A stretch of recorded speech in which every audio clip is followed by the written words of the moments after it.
Kéo chân quay doanh.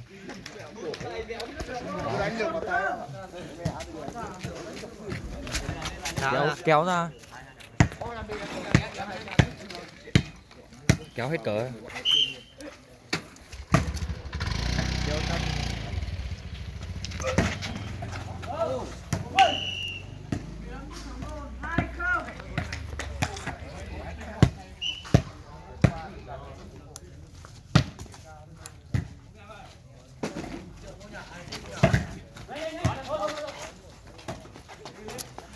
Ai chả?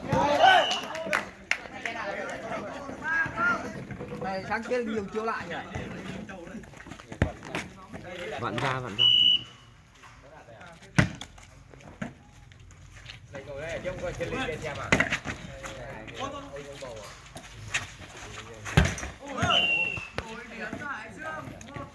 Tay dài để rồi.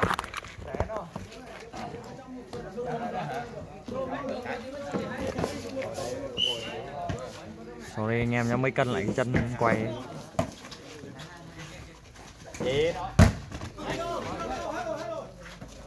Nhảy bè tốt nhỉ.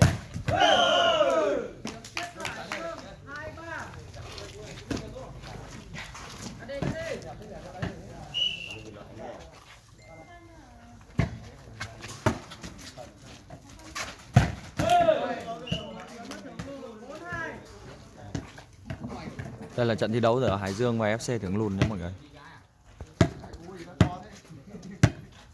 Tỷ số bây giờ 4-2 nhé mọi người, nghe anh trọng tài đọc nhé.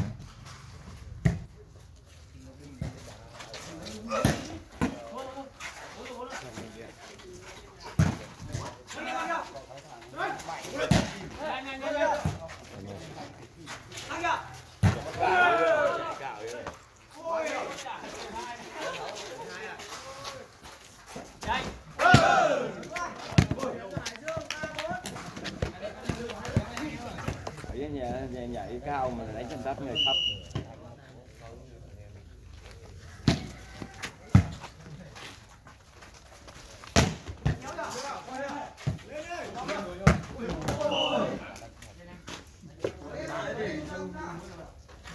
Chạy khủng vậy.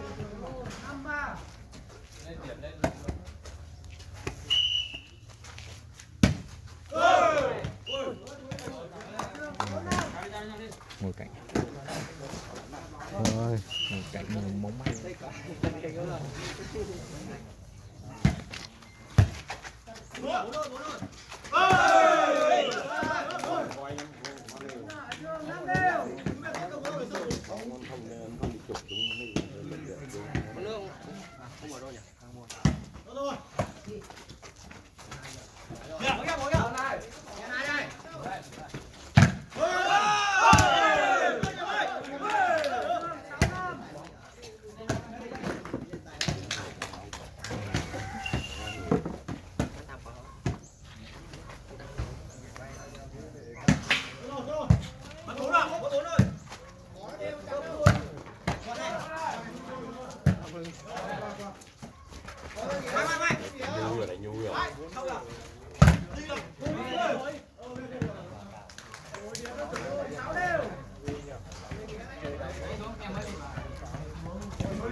Anh em ơi. Ơi. Em đang ở đâu? Cái bóng là xuống sân cà phê số dưới đây này. Đi xuống sân cà phê số dưới đây này. Ừ. Em biết sân cà phê số chưa?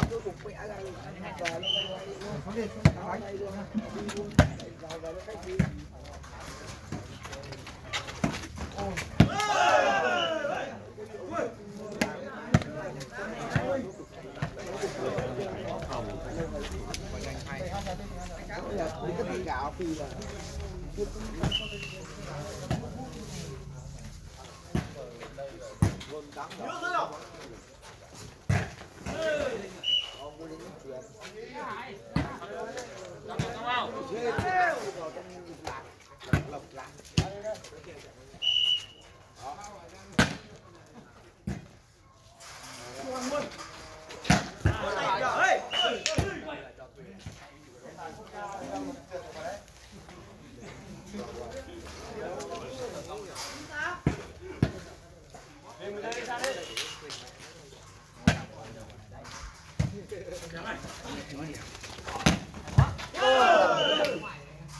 tay dài.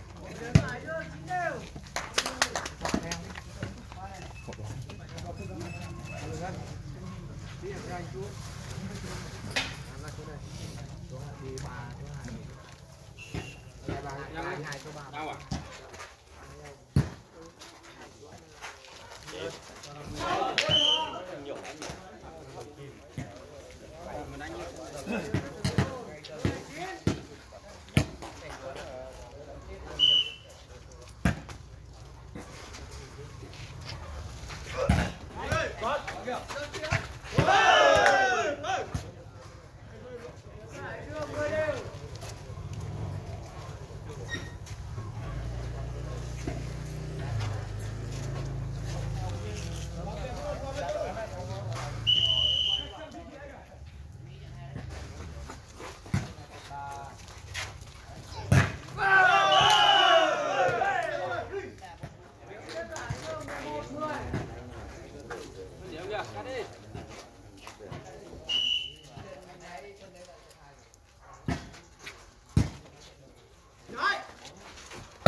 Tỷ số bây giờ 12 đều nha mọi người. Trọng tài đọc điểm hơi bé nha.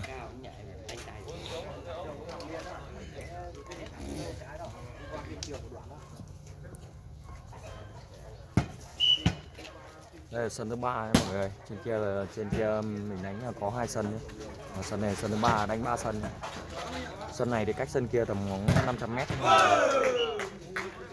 Nên là đi lại nó khó khăn đấy, lát là mình sẽ lên trên kia mình quay sau cho mọi người nhé.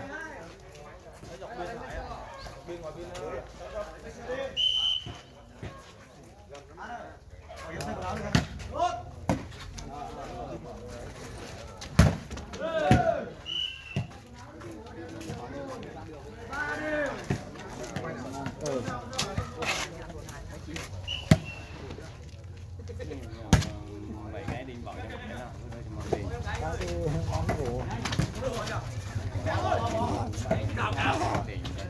Rồi.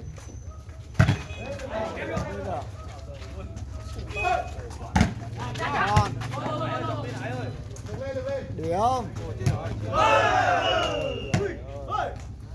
Long ơi, cô đây xin cái ghế. Đấy, chấm cái ghế này. 6. Chấm cái ghế.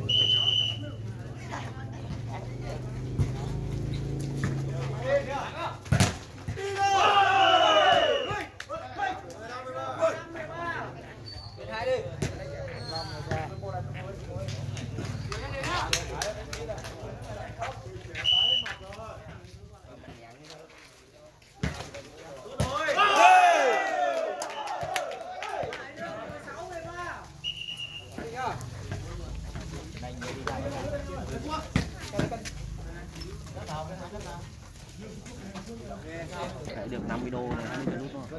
Lần đầu là Trên 50 trên. đô. Là chơi chơi tiền long, không làm vì đam mê tiền long. Là người đam mê chứ.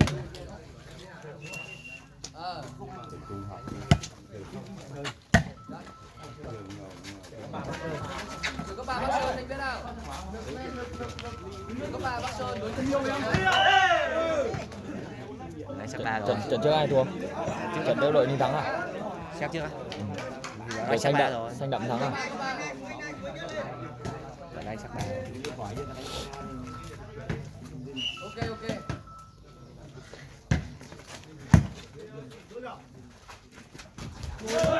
Bật càng. Có là vẫn với rồi.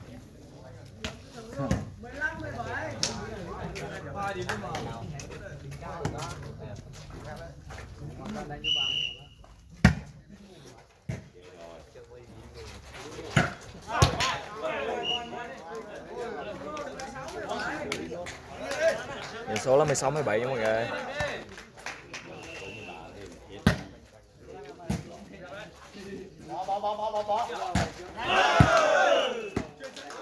Ở đây cứ phải trông cái điện thoại là chắc đi nó ra vào. Sân thì nguy hiểm lắm.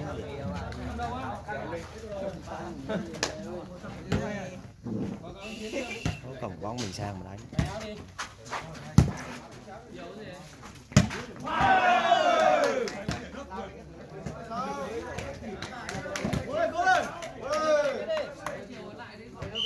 Điểm bóng 19-16.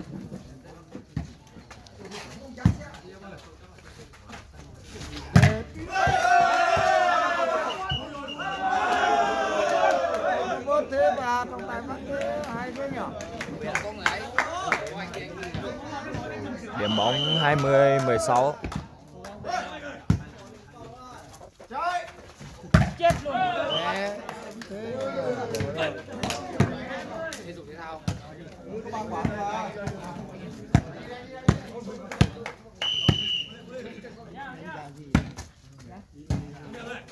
Anh nhân cả.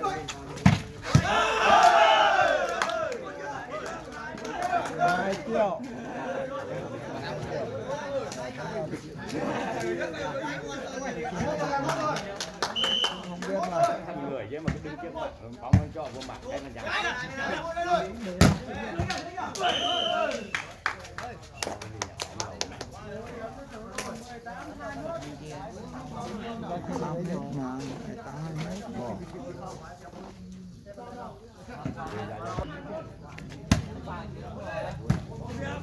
Không còn thầy đen xuống đánh không? Chưa lỗi rồi. Rồi.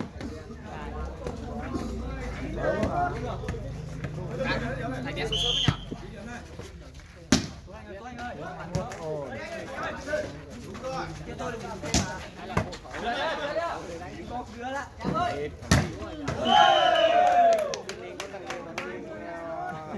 Điểm số 20-21 nha. Sẽ đánh xác 25 chạm nóc nha mọi người ơi. 19 là 20 điều rồi nhỉ. Còn nếu mà có hai công chắc thì được. Tôi đánh. Nếu như mấy quả đánh chồng mà thấp ấy.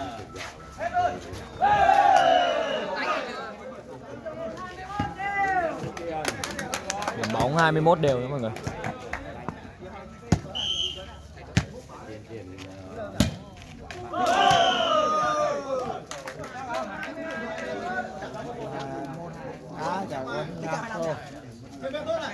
Điểm bóng 22-21.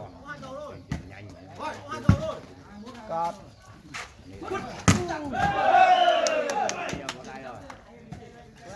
Đều.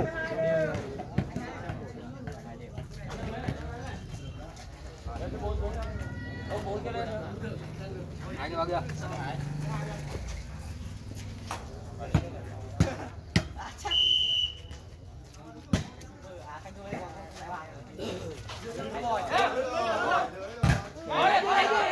Bác không cãi chưa bác? Không cãi.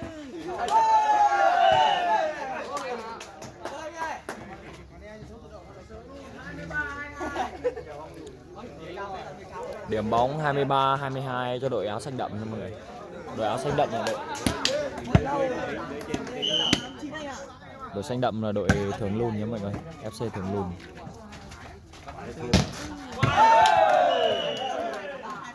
Bốn rồi, thắng đi, 2-4 rồi, thắng đi.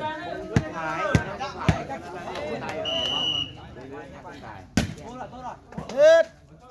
Hết.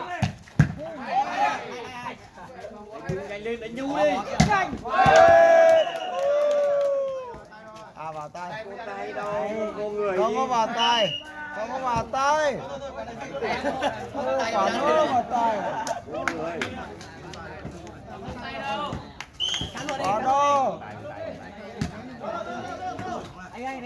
Vào đâu? À đấy, đàn ông đánh rất khôn. Kết thúc trận thi đấu phần thắng nghiêng về đội FC Chiến Thưởng nhé mọi người. Mọi người xem video thấy hay cho mình một like và đăng ký kênh nhé. Cảm ơn mọi người.